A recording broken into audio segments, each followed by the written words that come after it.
¿Sí? Oh, se me estaba olvidando. Puta que ha sido difícil. Ya, pero no he mostrado nada importante. Nada en lo absoluto. Ah, ya, no es nada importante lo que he mostrado hasta ahora, perdón. Era solamente una tabla con esto, ¿cierto? Entonces tenemos de origen pulmonar, de origen cardíaco, vía aérea superior, como cuerpo extraño, angioedema, entre otros. Y como otras causas tenemos acidosis metabólica, anemia también que generan disnea aguda, intoxicación por CO2, como son antiguamente que los califón estaban, cuando estilaba mucho más el tema del califón, estaban en los baños y la gente se podía intoxicar un poco con esto, ¿ya? Así como también tenemos disnea crónica, de origen pulmonar, donde tenemos al clásico paciente EPOC o el paciente asmático de larga data, pacientes con cor pulmonar, que son un síndrome de corazón-pulmón que ocurre en los EPOC de larga data y descompensado, enfermedades intersticiales, neoplasia, hipertensión pulmonar, entre otros. Como situaciones crónicas de origen cardíaco, la más común que vamos a tener van a ser las arritmias y la insuficiencia cardíaca, como lo que más se van a encontrar ustedes. Y algunas miocardiopatías que pueden ser secundarias de edema agudo pulmón o que sean de origen desde el nacimiento del individuo. Por otro lado, las demás, una que es importante mencionar, la obesidad. Un paciente muy obeso, como esos que salen de repente en la tele, sí tienen disnea crónica, anemia, reflujo gastroesofágico, toracoascitis, parálisis frénica, entre otras. Las características de la insuficiencia en el sistema respiratorio nos vamos a fijar lógicamente en dos, que van a ser la hipoxémica y la hipercapnia. ¿Ya? Entonces la hipoxemia es la que más me interesa que ustedes vean porque es como lo más agudo y lo que más tiende a estabilizar al paciente. Va a ser, por ejemplo, de características neurológicas, la ansiedad, el paciente con una alteración de estado mental, convulsiones en caso ya más extremo y confusión. Hay que entender que si te falta el aire tú no te quedas tranquilo. Entonces empiezas a poner más ansioso, más agresivo, más lo que sea. ¿Ya? A nivel cardiovascular, sí o sí, la taquipnea siempre se acompaña de taquicardia. Y esta puede ser también acompañada de arritmia en caso un poco más severo y mucho más severo con bradicardia e hipertensión. Esto es grave porque quiere decir que el paciente se está choqueando. Y si por lo general el paciente tiene un shock y el origen es séptico, vamos a hablar de un shock séptico. Y si no se aborda de manera adecuada, se podría manejar mal al paciente y requerir una terapia antibiótica bastante de un espectro bastante más amplio. Funciones respiratorias, tenemos por ejemplo la taquipnea, que es lo característico, y el uso de la musculatura accesoria, que mientras más uso de musculatura accesoria tenga el individuo, mayor riesgo va a tener también para eh, riesgo de complicaciones, ¿ya? Y cianosis, diaforesis, entre otras. Tenemos la hipercapnia. La hipercapnia por lo general no siempre, cuando yo menciono que la hipoxemia es clínicamente determinable, pero no objetivable. O sea, yo puedo decir, sí, el paciente tiene está hipoxémico, ¿cachai? O puedo decir, porque el paciente lo veo agitado, porque lo veo con uso de musculatura accesoria, porque lo veo con broncoespasmo, porque lo ausculto mal al paciente, por todo. Pero la hipercapnia en general yo al paciente no lo puedo ver, ¿ya? O lo voy a confundir con que está hipoxémico solamente. La hipercapnia solamente la voy a determinar de dos maneras. Una, con los gases arteriales en sangre, que si tengo un paciente hospitalizado y es de origen respiratorio, se van a pedir gases arteriales en sangre 2 veces al día si es que es un paciente de riesgo. Entonces usted los va a poder ver siempre. En cambio, si es un paciente, por ejemplo, con una línea arterial o con un procedimiento más invasivo, como puede ser en las UCIs, las unidades de cuidados intensivos, usted va a poder tener en vivo o en todo momento el CO2 del individuo, cuánto está expulsando, cuánto tiene en la sangre, entre otras cosas. Entonces por eso nos vamos a encontrar con situaciones que son medias parecidas. Puede estar el paciente muy somnolento, con mucha somnolencia, con letargo, con inquietud, con cefalea, con taquicardia, con arritmia, entonces bastante parecido. En mi caso, yo realmente encuentro que es innecesario hacer la separación entre la hipercapnia y la hipoxemia en sus manifestaciones clínicas. La verdad a mí me interesa saber que si el paciente tiene hipercapnia, me voy a enterar con los gases arteriales en sangre, lo más probable, y se va a tratar debidamente como corresponda en el segundo adecuado.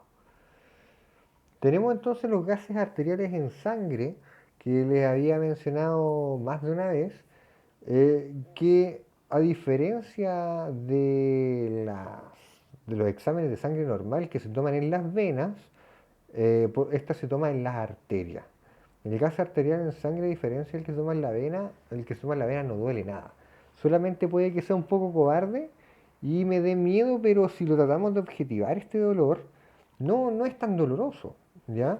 En cambio, tenemos, por ejemplo, la toma de gases en sangre arterial, que realmente duele y uno le explica al paciente, uno le explica que esto no es como normalmente ocurre en los exámenes de sangre o las drogas endovenosas, sino que esto duele y que tiene que ser valiente y si es necesario habrá que contener un poco al paciente o habrá que sedarlo un poco para poder tomarlo.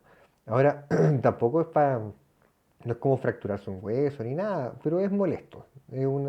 Las arterias vienen por debajo o más profundo que las venas, pues entonces tiene que atravesar mayor contenido.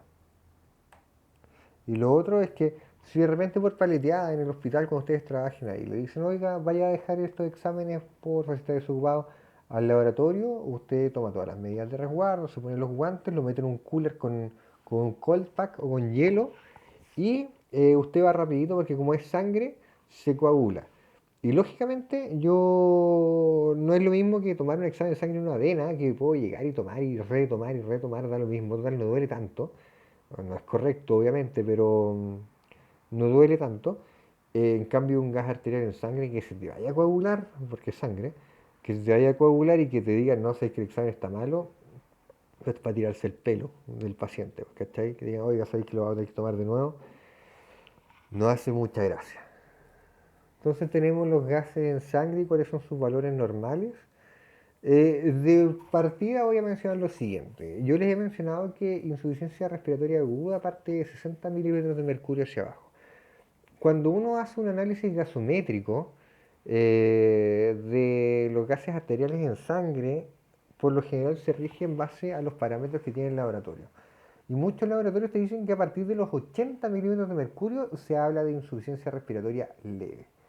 Entonces, esto yo lo voy a explicar más adelante de nuevo, pero depende de la hoja. Uno tiene la hoja donde sale el pH, la PaCO2, la PaO2, el bicarbonato, la saturación, entre otras cositas. Y uno llega y ve la presión arterial de oxígeno. Y dependiendo de los parámetros que tenga el laboratorio, ya sean 60 u 80 milímetros de mercurio, que te parece ahí el rango normal, te parece como una estrellita de cuánto tiene, si está alterado o no. Entonces, por algunos laboratorios se va a usar 80 mililitros de mercurio, por otro lado, se van a utilizar 60 mililitros de mercurio como corte. ¿Ya? El laboratorio te lo va a explicar inmediatamente con la hoja de los resultados. Y tenemos acá estas cosas que nos van a ir entregando, más uno que tenemos que agregar que es primero el pH. Tengo que ver si el paciente está dentro de rangos normales o si está acidótico o si está alcalótico. Ya lo más común es que esté dentro de márgenes normales si es que es una insuficiencia respiratoria aguda, leve o moderada, o que si está un poco más grave el paciente se puede poner más acidótico. 7,1, 7,2, ¿ya? Hacia más chiquitito es más ácido, ¿ya? Tengo la PaCO2, que siempre, y eso ustedes tienen que saberlo, es de 35 a 45. Como mnemotecnia, recuerden siempre uno de los dos, al final es lo mismo. ¿Ya? Lo toma, por ejemplo, 745, 735, 745, concuerda con la PaCO2. A modo de recordatorio nomás porque no tienen nada que ver el uno con el otro. ¿Ya? Tengo la presión arterial de oxígeno, que varía entre 80 y 100 entre los márgenes normales.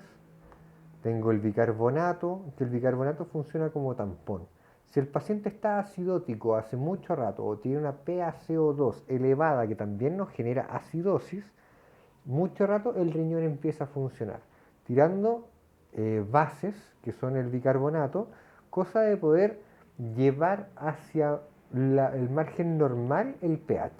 Entonces te puede aparecer de repente un pH normal con una PaCO2 muy elevada y un bicarbonato muy elevado.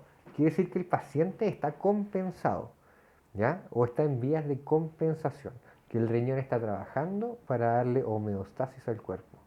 Entonces, acá homeostasis, que es una palabra que vimos en fisiología y en fisiopatología y pensamos nunca más escuchar, oye, es altamente importante porque en un medio ácido el organismo no funciona de la manera adecuada que debiese funcionar. ¿A qué me refiero? A que el sistema inmune en un medio ácido no funciona bien. A que el azúcar que va, la glucosa que va por la sangre no se va a almacenar de buena manera, entonces podemos tener fácilmente un paciente hiperglicémico. ¿Ya? Entonces, el sistema respiratorio no está funcionando bien, evidentemente. Entonces, vamos a tener sí o sí una situación nociva. ¿Ya? Y la saturación también me la entrega, que a diferencia de lo que tiene el pulsioxímetro, o el oxímetro de pulso, esta es mucho más precisa. El oxímetro de pulso, al ser una herramienta superficial y no invasiva, nos va a entregar una variabilidad aproximadamente de 4% de saturación agregado, o sea, menos.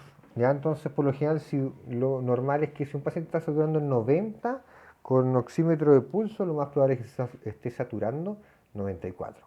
¿Ya? Y acá nosotros siempre nos tenemos que fijar en una cosita, que es la FiO2 que está teniendo el individuo. ¿Ya? Y para eso voy a abrir acá un poquito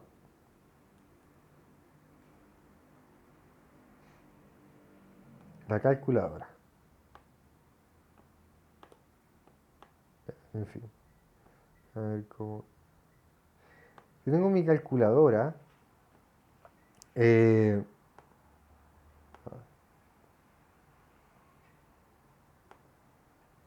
Acá está, ya.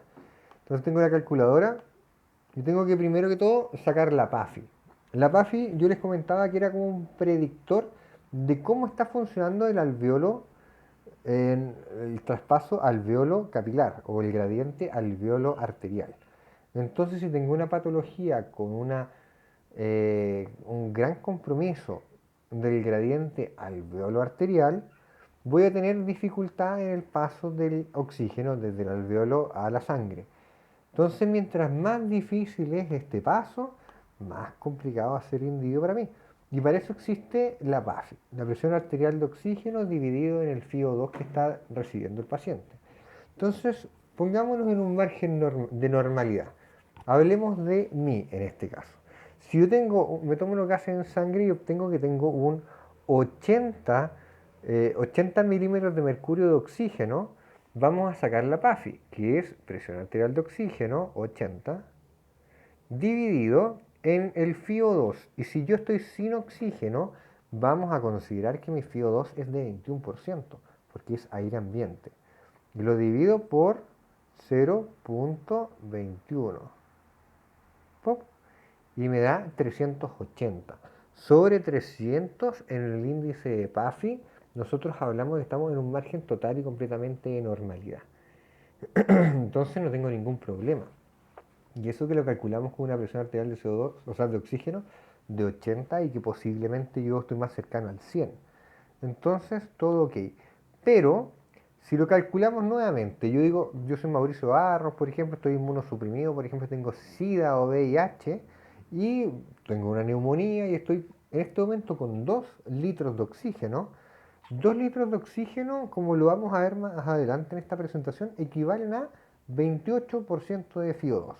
Entonces vamos a hacer el mismo cálculo de nuevo.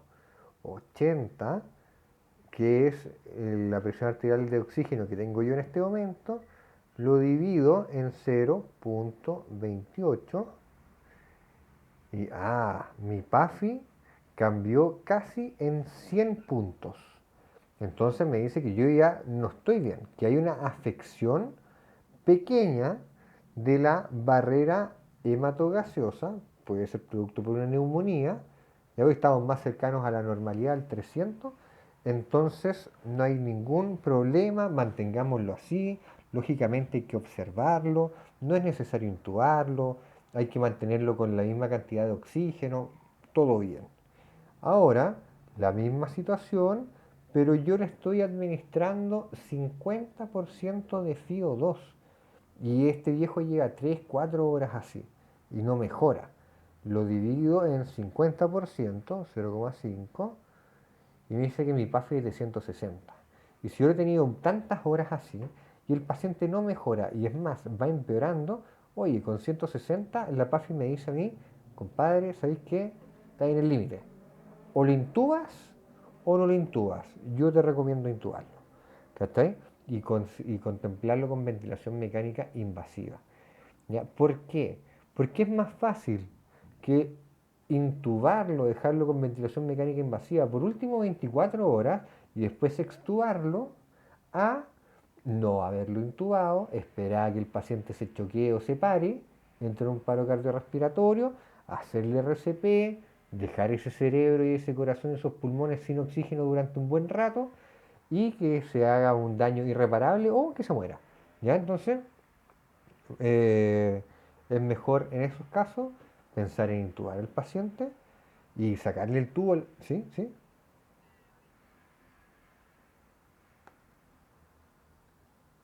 Ah, ya. Entonces, nos quedamos, alcanzaron a ver que me había dado 160. Ya. Entonces, lo que decía es que si le calculo una PAFI de 100, el viejo lleva con 50% de FIO2, con una mascarilla de alto flujo durante 8 o 10 horas y aparentemente no mejora y le calculo la PAFI con los últimos gases en sangre y me da 160, el índice de PAFI me dice ya, 150 es como el puntaje de corte, donde usted en teoría debería intubarlo. Y acá uno dice ya, ¿lo intubamos sí o no? ¿El paciente va a mejorar sí o no? Probablemente no, entonces intubémoslo.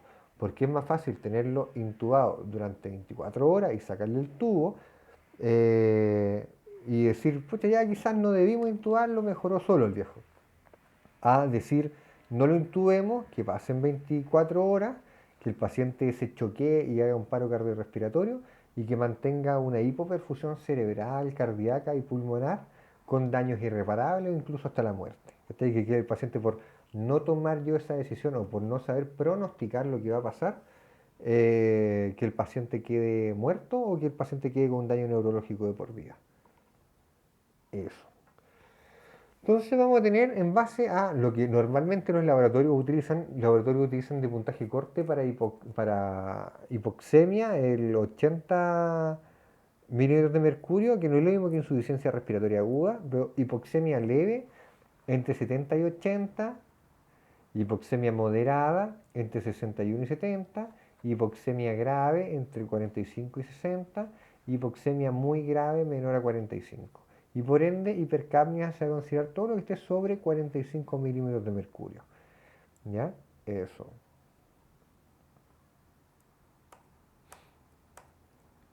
Tenemos, por ejemplo, lo mismo acá, de que los valores normales uno siempre lo considera según libros.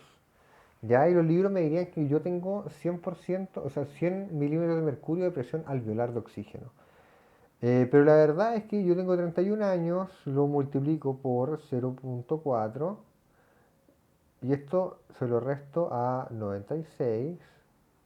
Yo debería tener alrededor de 83 milímetros de mercurio normalmente de presión arterial de oxígeno. Lo más seguro es que tenga más. Ya, pero eso es importante saber de que si tengo una persona mayor, es normal que él sature menos, ¿ya? No es esperar que una persona de 95 años esté siempre saturando 100 o que esté saturando 98. Digo, si satura 93 me da lo mismo, ¿ya? Entonces, todo se condiciona con la clínica del individuo. Además, un paciente de 100 años, ¿qué necesita él saturar 99%? Eso importa que esté vivo y que esté consciente y que viva bien, ¿ya? Entonces, valores normales. Tenemos acá, creo que se los había mostrado anteriormente, las situaciones clínicas más importantes, que son, por ejemplo, la acidosis respiratoria, y nos vamos a fijar en esta, acidosis respiratoria.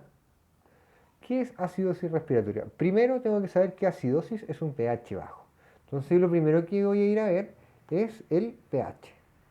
Ah, el pH está normal, bajo o está elevado. Si es acidosis respiratoria, yo primero veo, ya, el pH está bajo. Y después el paso 2 es ver inmediatamente el CO2. Si el CO2, si el pH está bajo y el CO2 está aumentado, yo sé que tengo una acidosis y que esta acidosis es de origen respiratoria. ¿Ya?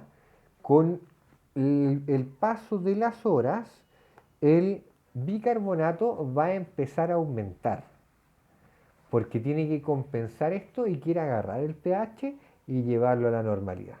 ¿Ya? Y esta cuestión es súper sencilla de entender. Si yo digo, por ejemplo, acidosis metabólica, nos vamos a encontrar con lo siguiente. Me voy primero al pH, el pH está disminuido, me voy después al PCO2 y también está disminuido. Digo, ¿qué onda? Esto no es normal. Y después me voy al bicarbonato, digo, ¿y qué onda? ¿Se compensó? ¿Pasó algo raro?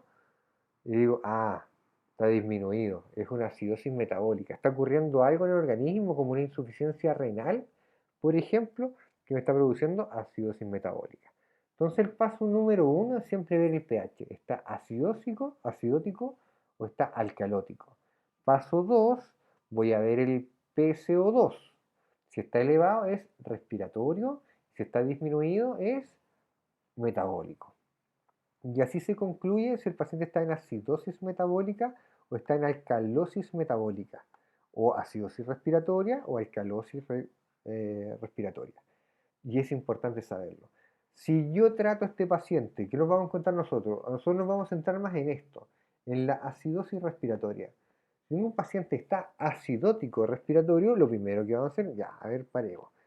¿Cómo viene el paciente? Está con una neumonía, está deshidratado, está con broncoespasmo, listo. Y está con una insuficiencia respiratoria aguda. Paso número uno, oxígeno. Empieza a mejorar el pH, empieza a disminuir el CO2. Broncoespasmo, broncodilatación, droga endovenosa. Hidratación con un suerito. El paciente ya está bastante mejor. Tomo gases en sangre nuevamente y el paciente está bien, estable. Perfecto. Hay que tratar la causa basal. Eso. Apréndanse bien esa tablita, es bastante sencilla. La oxigenoterapia entonces se va a definir como todo... pucha. Sí, ¿Se cortó?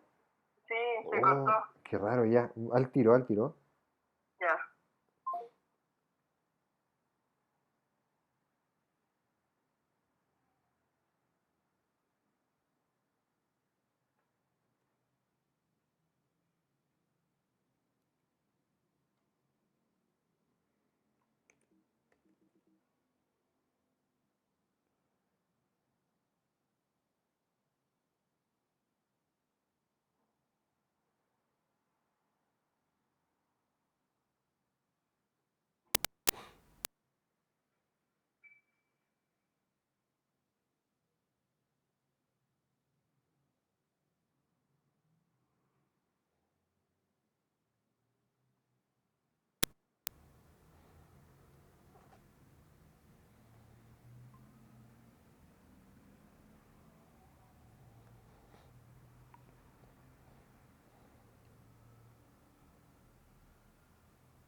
Aló, aló, aló, aló.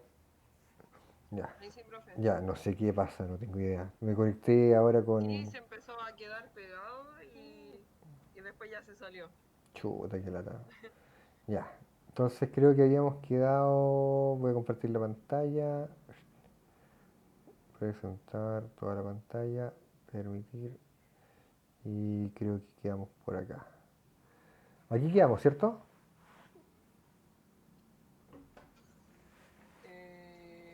Creo que en la anterior. ¿En esta? En eso, sí. Ya, entonces no hay que esperar entonces que un paciente con, con 100 años o 115 años vaya a tener una presión arterial de oxígeno de alrededor de 100 milímetros de mercurio, ¿ya? Entonces no es lo normal. A mayor edad, si es que tengo un paciente de 170 años y el paciente satura 92 basal, satisfactorio para mí y no nos preocupamos más, ¿ya? Entonces tenemos acá lo que es esta es la tercera vez que lo explico hoy día. El acuamarina fucsia. Ya, tenemos la forma de clasificar en base a los resultados obtenidos de los gases arteriales en sangre si el paciente está en una acidosis que es de origen respiratoria o metabólica o si en una alcalosis metabólica o respiratoria. ¿Ya? Entonces, la acidosis respiratoria la vamos a encontrar según todas las patologías que ya hemos visto y hemos conversado. En cambio, una acidosis metabólica puede ser producto de alguna hemorragia interna, producto de una insuficiencia renal aguda o, por ejemplo, alguna hepatitis o situación metabólica, si de algún órgano importante interno.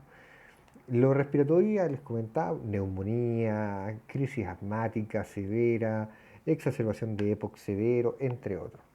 Ya entonces lo primero que hago yo para ver los gases arteriales en sangre, primero veo yo primero veo la presión arterial de oxígeno, que no aparece acá, pero no la necesitamos para determinar si el paciente está en una acidosis respiratoria. Veo en cuánto es lo normal, cresta, está baja ya, está baja.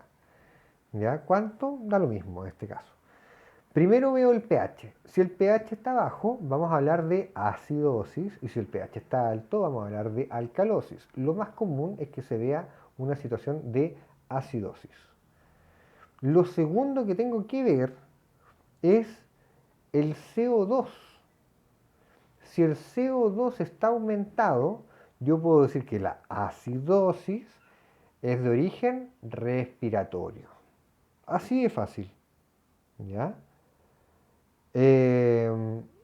Y si es que el CO2 está empezando a aumentar, yo digo que está en vías de compensación, porque el riñón empieza a liberar sus bases para poder compensar este pH bajo y tratar de llevarlo a márgenes de normalidad.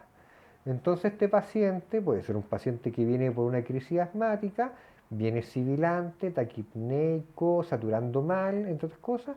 Uno llega, le pone, por ejemplo, y está deshidratado, uno llega, le pone oxígeno suplementario, unos 2-3 litros, dependiendo de cómo se vea el paciente, lograr que sature al menos 92-93% hacia arriba. Se realiza broncodilatación con alguna droga endovenosa y con inhaloterapia. El paciente ya está normal dentro de los márgenes de CO2 y de pH, se hidrata y el paciente está ok. Entonces hay que tratar la causa basal.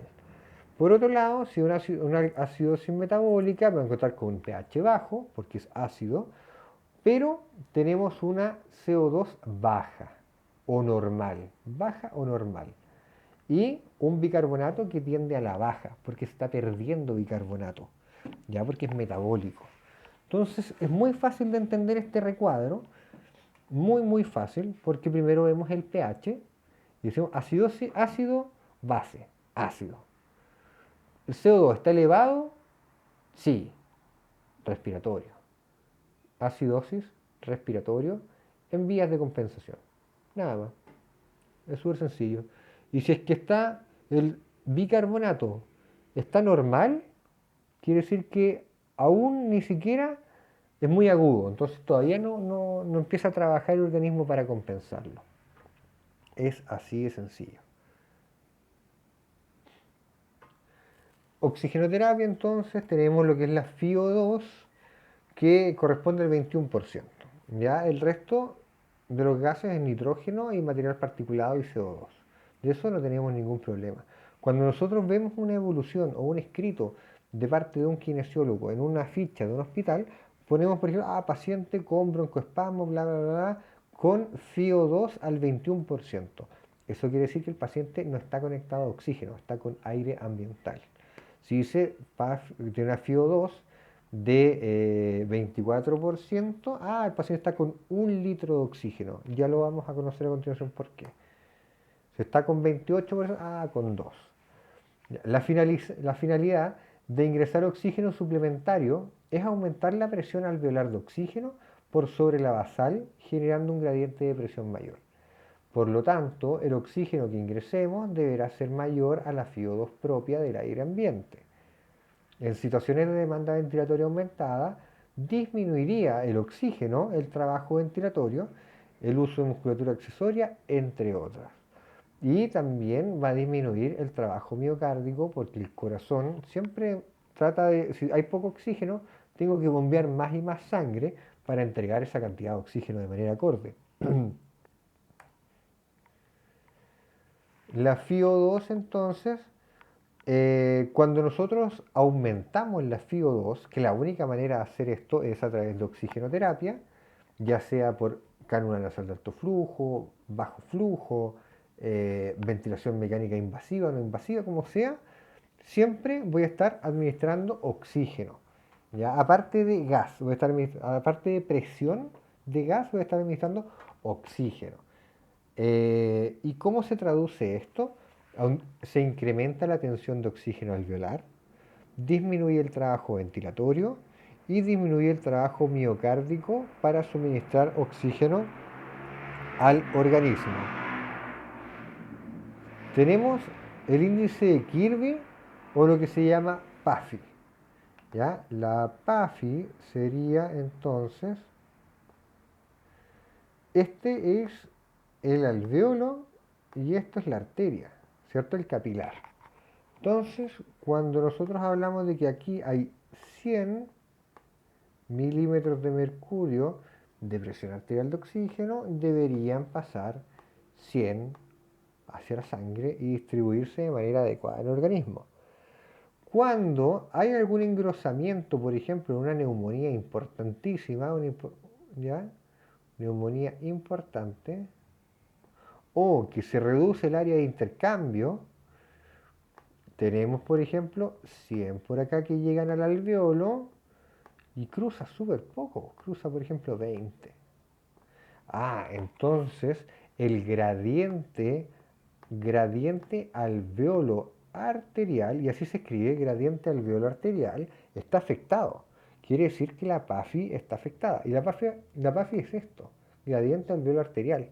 Quiere decir que si yo le administro 100 de oxígeno, deben pasar 100 de oxígeno. Cuando tenemos una neumonía, un distrés respiratorio, cualquier situación más o menos importante, ¿alguien se conectó? Dame un segundito. Ya. Cuando tenemos, por ejemplo, eh, una... eh, ¿cómo se llama esto?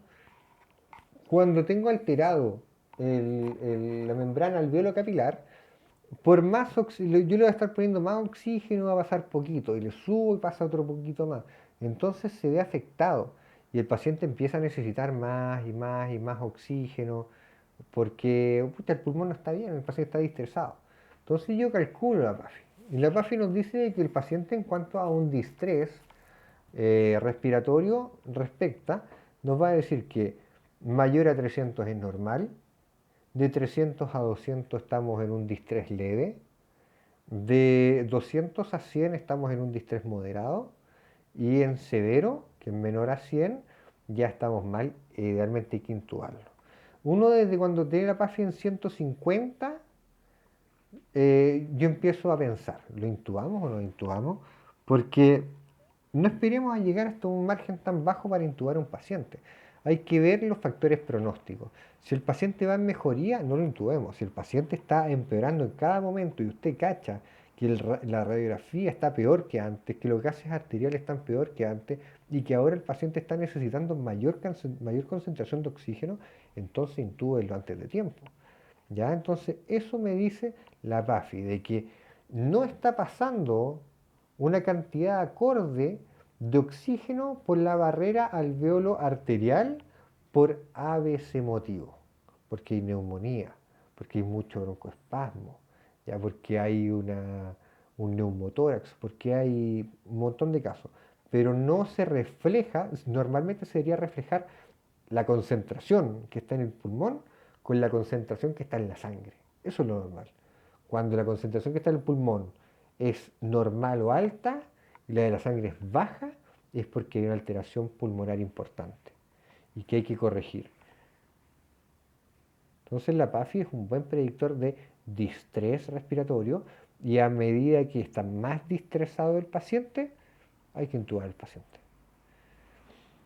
El cálculo se traduce todo al final en presión arterial de oxígeno dividido en la FiO2. Las causas de hipoxemia vamos a tener principalmente disminución de la presión del oxígeno, hipoventilación, alteraciones BQ, trastorno de difusión y chant. Eso ya lo conocíamos.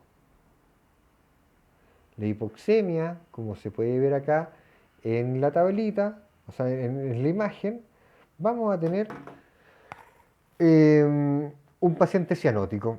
Se toma la saturación arterial del oxígeno con el monitor y nos vamos a dar cuenta que si la hipoxemia está muy avanzada, vamos a encontrar con alteraciones en la conciencia del individuo, puede ser que se ponga un poco más delirante, taquicardias o bradicardias, según la severidad, disnea, apremio respiratorio y uso de musculatura accesoria, disminución de presión en gases en sangre medible con gases en sangre arterial y cianosis, palidez, frialdad.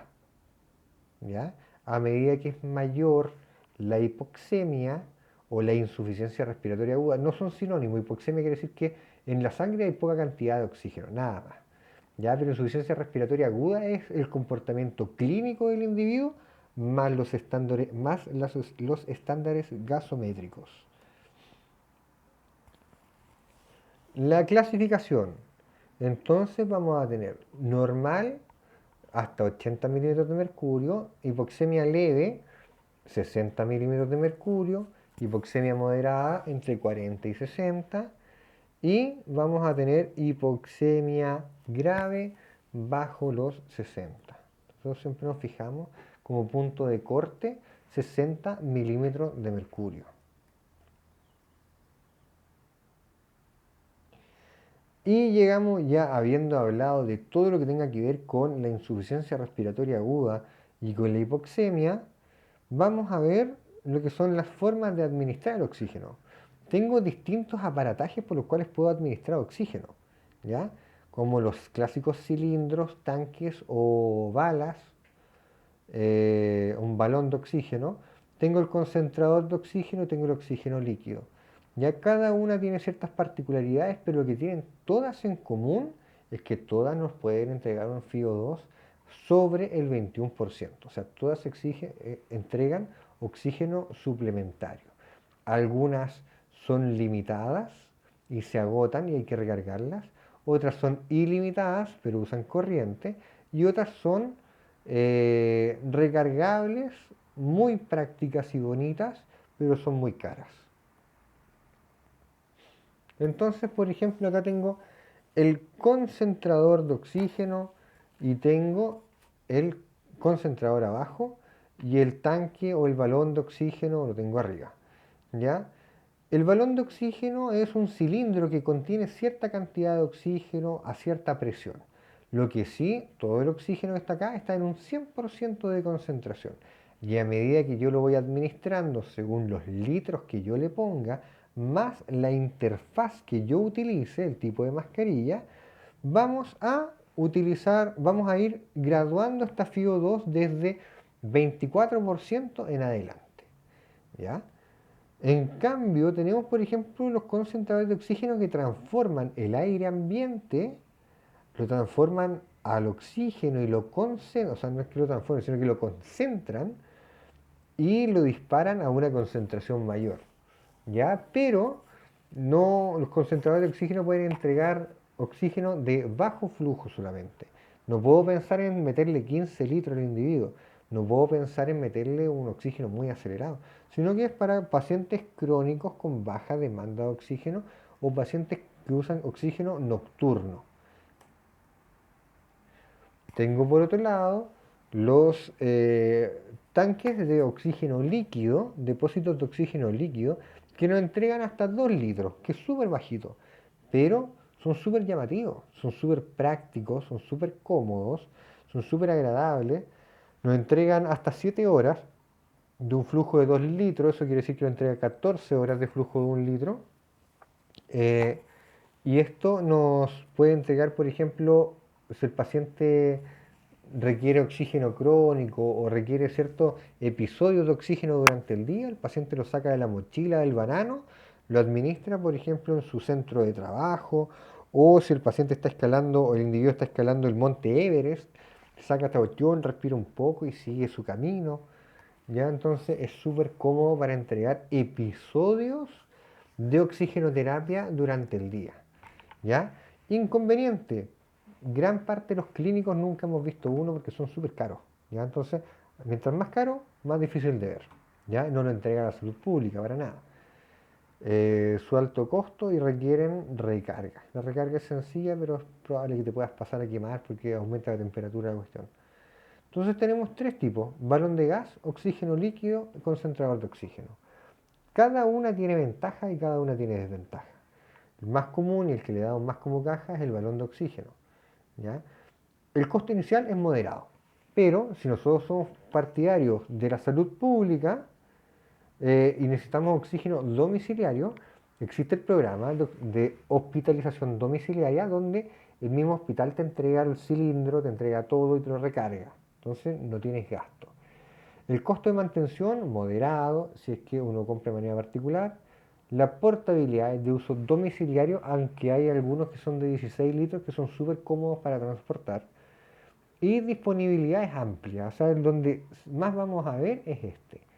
Tenemos el concentrador de oxígeno, que el costo inicial es alto, de los 400.000 pesos en adelante, el costo de mantención es elevado, o sea, es bajo, porque se conecta a la red y chao, te olvidáis para siempre. La portabilidad en la casa es súper cómodo, es como trasladar una pequeña estufa y su disponibilidad es amplia. Y el oxígeno líquido es muy caro, el costo inicial es caro, el costo de mantención es alto, la portabilidad es muy excelente y su disponibilidad es limitada.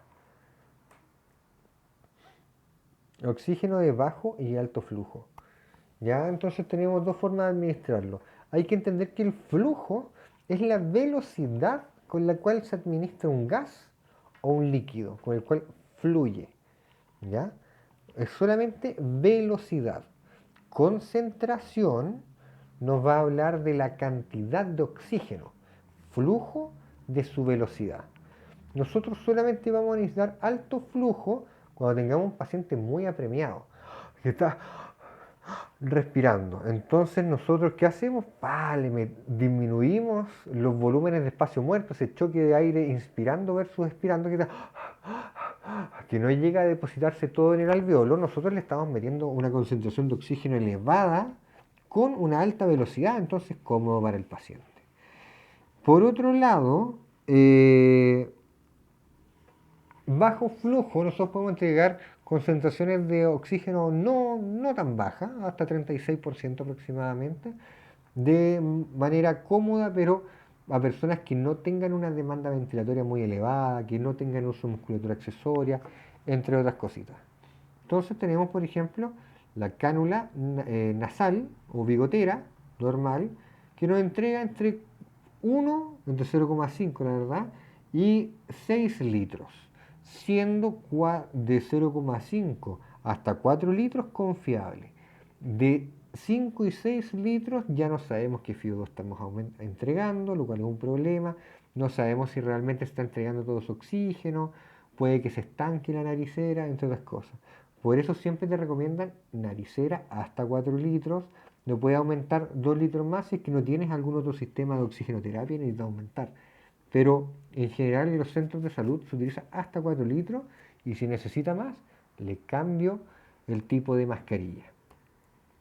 Tengo la mascarilla de reservorio, que esta es de bajo flujo, pero entrega altas concentraciones de oxígeno. Esta, la naricera, está el 100% del tiempo entregando oxígeno. Entonces, si yo estoy haciendo una apnea o no respirando absolutamente nada, ese oxígeno se pierde en el ambiente y se pierde. La mascarilla de reservorio, mientras más flujo yo le pongo, ¿ya? Más FiO2 entrego también. Ya entrego más velocidad y paralelo a esto aumenta la concentración. Y no se pierde porque en esta bolsa se queda retenida como un guatero. Un guatero que empieza a retener un montón de oxígeno. Entonces en mi inspiración yo consumo toda esta concentración de oxígeno que está en este guatero. Yo con esta puedo administrar hasta 100% de FiO2, ¿ya? El oxígeno más concentrado que puedo entregar. Es una mascarilla principalmente de rescate, ¿ya? Entonces, yo principalmente rescato a los pacientes con esto, ya sea previo a una intubación o un paciente que está muy, muy, muy apremiado respiratoriamente antes de llegar a un centro asistencial y poder broncodilatarlo y ponerle alguna droga importante, entre otras cositas, ¿ya? No es recomendable mantenerlo todo el tiempo con una bolsa de reservorio porque el paciente se va a hiperventilar. Tengo la mascarilla de Venturi, que se diferencia y aparece más adelante por este jet de Venturi, que lo único que hace es acelerar el flujo. Entonces es una mascarilla de alto flujo y otros sistemas poco comunes de oxigenoterapia también que se parecen a algunos de administración de ventilación mecánica. Entonces tenemos la naricera, bigotera o cánula nasal simple. Como yo les explicaba, es bastante cómoda porque te permite hablar, toser, bostezar, tirar pollos, hacer quina respiratoria, lo que tú quieras, ¿ya? Pero tiene un desperfecto. Es de bajo flujo, entonces si un paciente está muy, muy, muy apremiado, este le va a ayudar muy poquito, ¿ya? Por otro lado, nos entrega FiO2 desde el 24% hasta el 36%. O sea que nos entrega desde 1 litro hasta 4 litros. Sin oxígeno, 21%. 1 litro, 24. 2 litros, 28. 3 litros, 32. 4 litros, 36. ¿Ya? Va aumentando de 4 en 4. Pero podría aumentarle 2 litros más, 5 y 6 litros. Pero ya no sabemos si realmente esta cuestión está aumentando, no sabemos si la FIO2 es certera, por si quiero yo calcular la PAFI, por eso siempre tengo que saber cuántas FIO2 tiene el individuo. Entonces tiene esos desperfectos. ¿Ya? Eso, es súper cómoda, es súper barata, es súper práctica, es súper dinámica, entonces bacán. ¿Ya? Pero si el paciente usa musculatura accesoria y tiene mucho premio, no te va a servir mucho. Tengo por otro lado la mascarilla simple, que nos entrega menos comodidad. Ya al paciente le cuesta hablar, no puede botar secreciones, tiene que sacársela para comer. Es una mascarilla, principalmente se habla de mascarilla como de traslado. Cada día se ve menos esta, ya es menos común, pero igual se ve. Y la mascarilla simple nos entrega una FIO2 un poquito más aumentada, podemos entregarle un poquito más de flujo al paciente, siendo bajo flujo, y eso, ya nos entrega una FIO2 como hasta el 40%, 44%. Se diferencia de la mascarilla de Venturi en esto. Este es solamente un puerto de silicona, esto es solamente silicona, y esto es un puerto de plástico, que tiene un agujero, acá se conecta el oxígeno, la tubuladura esta, ¿cierto? Y esta cuestión es un rodillo que se gira, ¿ya? Y que va abriendo o cerrando este agujero.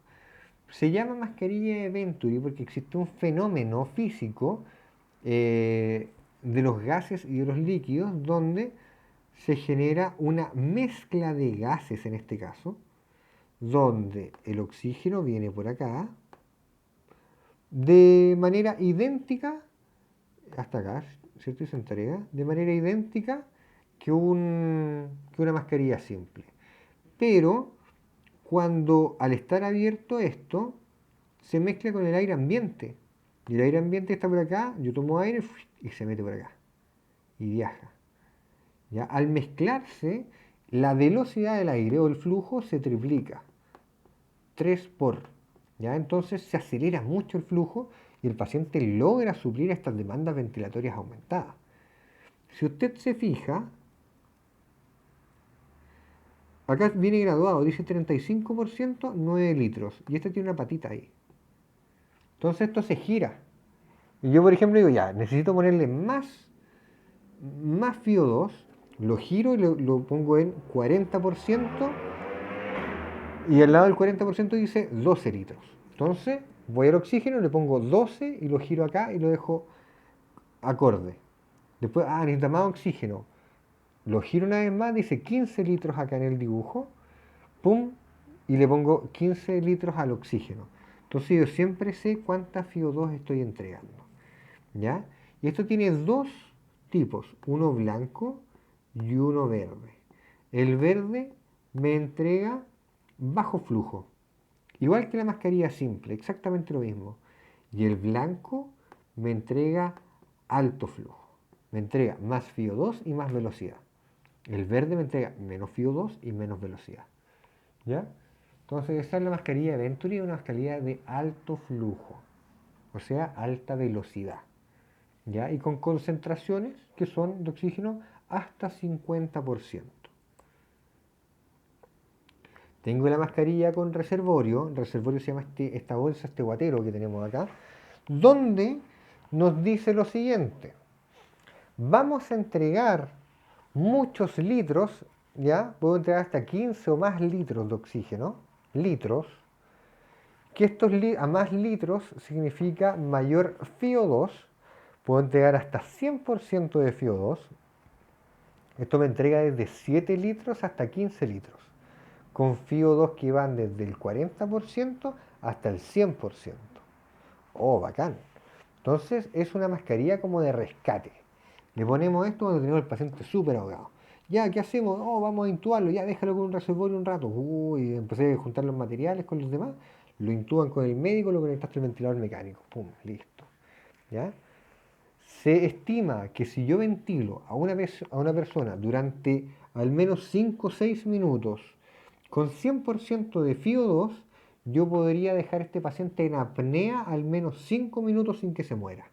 Va a empezar a bajar la saturación, pero tiene 5 minutos para poder proceder. Entonces, asumiendo que una intubación con un equipo bien preparado y sin inconveniente durante la intubación, entre el enfermero, el kinesiólogo y el médico, deberíamos demorarnos en todo el procedimiento unos 2 minutos.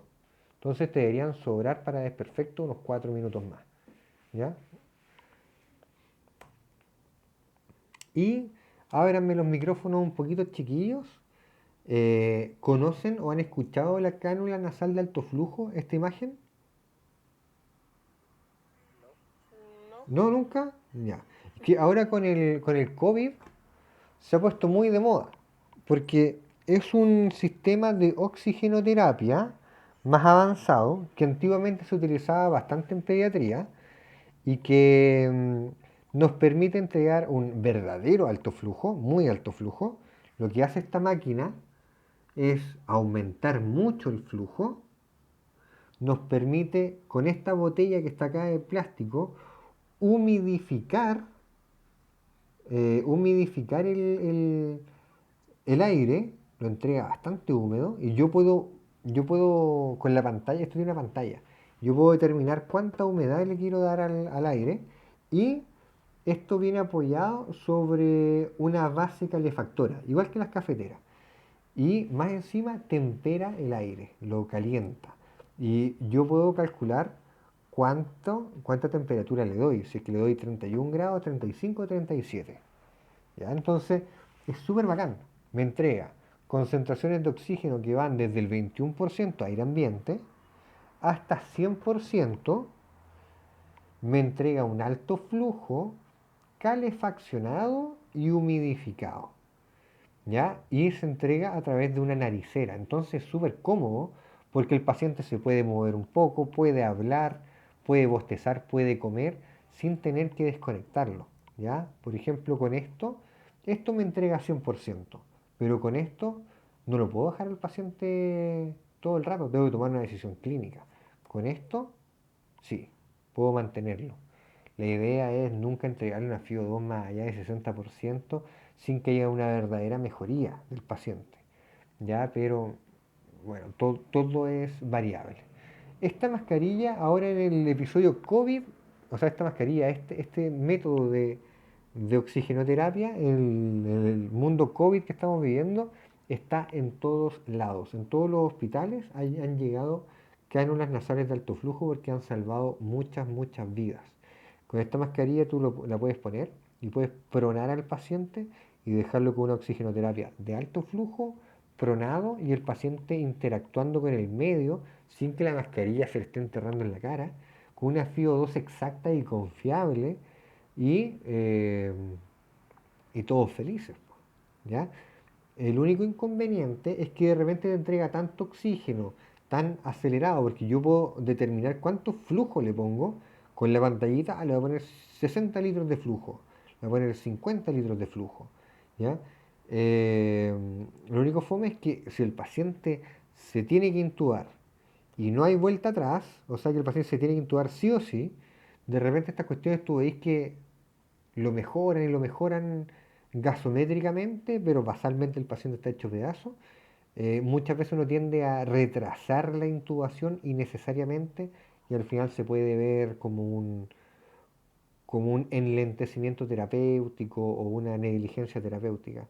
Uno como dice, ya, a ver, dejémoslo 10 horas más, ya dejémoslo otras 10 horas más, dejémoslo otras, ya, y el paciente la verdad es que no mejora, ahí perdiste 30 horas donde el paciente podría haber estado intubado, tranquilo y ya mejorándose, o descansando al menos. Entonces tenemos, y con esto vamos a finalizar esta parte y esta clase, es, tenemos oxígeno de bajo flujo y de alto flujo. Hablamos que el flujo es velocidad. Entonces el alto flujo, el paciente va a respirar la totalidad del gas, porque todo el aire viene impulsado. ¿Ya? Entonces todo el aire que él toma es confiable, tiene una FIO2 confiable, llega al espacio alveolar, entre otras cosas. Es más fácil de controlar parámetros como la concentración, la temperatura, la humedad, entre otras cosas. O sea, tenemos confiabilidad. Podemos confiar en que lo que estamos entregando es. He utilizado con demandas ventilatorias altas, por ejemplo, hipoxemias moderadas en adelante. Pacientes muy apremiados, pacientes que requieran, que estén, yo siempre digo, sedientos de aire. Entonces respira, quiere comerse el aire que está a su alrededor. Puede haber un patrón ventilatorio estable o no, ¿ya? En cambio, el bajo flujo es el paciente solamente va a respirar una fracción, ya que si pongo una naricera, el paciente también está respirando por la boca. Independientemente de que el paciente respire por la boca, igual entra aire bien oxigenado, ¿ya? O sea, muchas veces uno le dice al paciente, ya, pero respire por la nariz. Es que si el paciente está ahogado, no va a respirar por la nariz, pues va a respirar por la boca, porque tiene mayor ingreso de aire. El gas se mezcla también con contenido ambiental, pero a diferencia de Venturi no se acelera, ¿ya? Solamente con la Venturi se acelera con el FIO2 ambiental, o sea, con el aire ambiental. Es menos específico en cuanto a parámetros de control, utilizado para tratamiento ambulatorio de hipoxemias leves hasta algunas moderadas, y el paciente tiene que tener un patrón ventilatorio estable y eso. Vamos a dejarlo hasta acá, ¿no? ¿Dudas o consultas, chiquillos? ¿No? ¿No? Oh, pensé que se había caído de nuevo. Ya, No, no se cayó. ya, bacán. Sí, oh, qué manera de hablar hoy día, donde se murió esa presentación. Delante llegué hasta acá, po. Hasta súper perdedor de mi parte, ya. Eso, chiquillos, les voy a subir el material, entonces, hoy o mañana, cualquier día, lo mismo. Apenas tenga información de la. Mañana es la segunda reunión por la prueba nacional, les voy a tener información al respecto.